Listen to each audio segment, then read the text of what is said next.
So small businesses now have to deal with extra costs to keep running as different stages of load shedding persist. Newzroom Afrika's Ziniko Mhlaba joins me now live from Orlando East in Soweto, where he's been visiting some of these establishments. Ziniko, when we spoke earlier, you were visiting a barber shop. Where are you now, and how is that business being affected by these power cuts? Good afternoon, Clement. Starting with your last question, the business where I am right now is a laundry service center. So that's where they wash all the clothes of the locals here. I can tell you right now, there's currently load shedding here in Orlando East in Soweto, which means the business is on standstill. They are not operating. They are not doing anything. They're just waiting for electricity to return to power. As I'm just talking to you, it just came back. Well, that's the situation. That's the reality, Clement. So they've been load shedding for the past 2 hours, and the electricity just came back as I was speaking to you. I'm at Magobeni Laundry Services. Well, we're going to speak to the co-founder of this establishment. Just a sense of now that they will be starting operating just now, like the electricity just came back 60 seconds ago. How has the business been? Mr. Bennett, give us a sense of how much have you lost from the morning to this point? Second to that, how has the business been doing since the start of the rolling blackouts in the country? To be honest with you, first, good afternoon to the listeners. Just to mention that load shedding is actually a problem, especially to black business, especially those that are starting in the townships, where we're trying to assist locals, our communities, to provide them with affordable laundry services, because the prices that we're charging are not that huge, so that we can try and accommodate our locals so that it's affordable to them.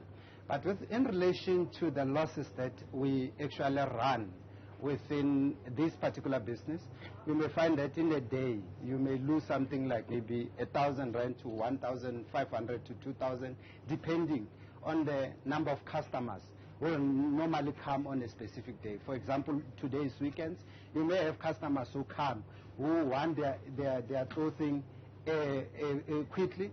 So if you are unable to provide the services in time, they may take them. And that actually is a blow, because they may refer to their other colleagues or clients or friends, so that they no longer bring the services with us.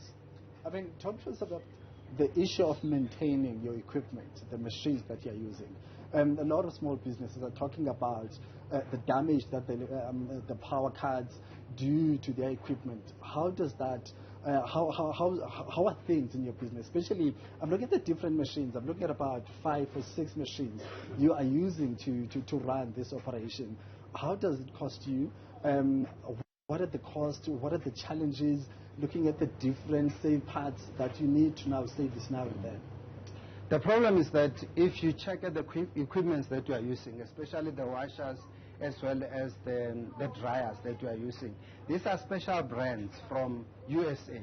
So in Africa, there's only one service provider that is allowed to sell these products.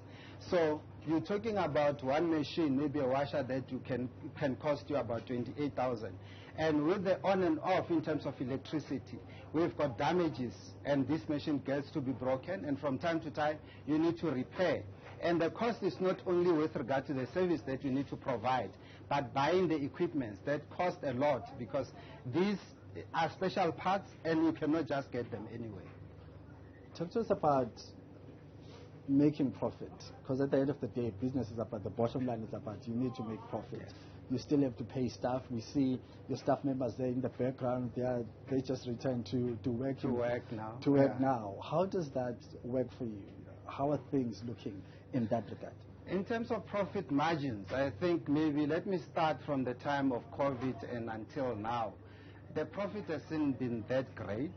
But the one thing, because when I started the business, yes, one part of the business is that you are eyeing to making profit. But looking at the youth unemployment within our townships, many people are not employed. And then for me, it was again giving back, because when I arrived in Joburg, Orlando, this is the place where I arrived. So it was like giving back to communities and making sure that there's employment. People are able to get something to actually feed their families.